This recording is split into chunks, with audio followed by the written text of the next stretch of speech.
खुदावंद यीशु मसीह में आप सबको वॉटसन सलीम दिल का सलाम। दोस्तों, वायरस के हवाले से आप सब जानते हैं, बहुत लिखा पढ़ा जा चुका है।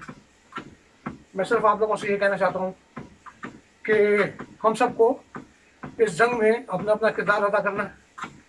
बीटीएल टीवी के हवाले से मैं अपना ये पैगाम आप लोगों की तरफ को रिकॉर्ड करवा रहा हूँ। खुदा के वास्ते इस खौफनाक जंग में अपना किरदार अदा करें, घरों में रहें, अपने आप को अपने बच्चों को बचाएं इससे, बल्कि माशरे में भी दूसरे लोगों को बचाएं, क्योंकि अगर आप घर में रहेंगे तो इसे फैलने से रोकेंगे।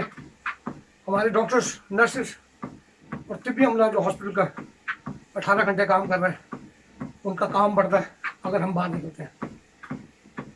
घर में फिटनेस करें, म्यूज़िक, अपने घर वालों को टाइम दें, बच्चों को टाइम दें, किताब पढ़ लें, और ये एक अलग ज़ाविया ज़िंदगी का जो हम देख रहे हैं,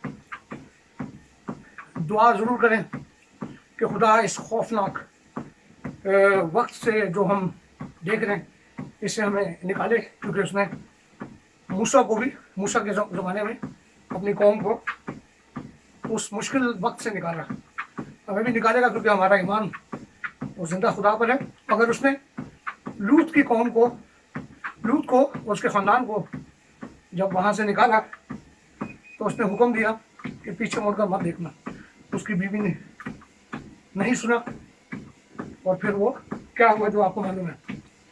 दूसरी बात यह है कि उसी खुदा ने डॉक्टर्स के ज़रिए हमें ये पैगाम पहुँचाया कि हमें घर में रहना चाहिए अगर हम इस खौफनाक बीमारी से बचना चाहते हैं। अपने आप को बचाएं, अपने ख़ानदान को, माशरे को बचाएं। खुदा आप सबके साथ हो। God bless you. See you again. Thank you.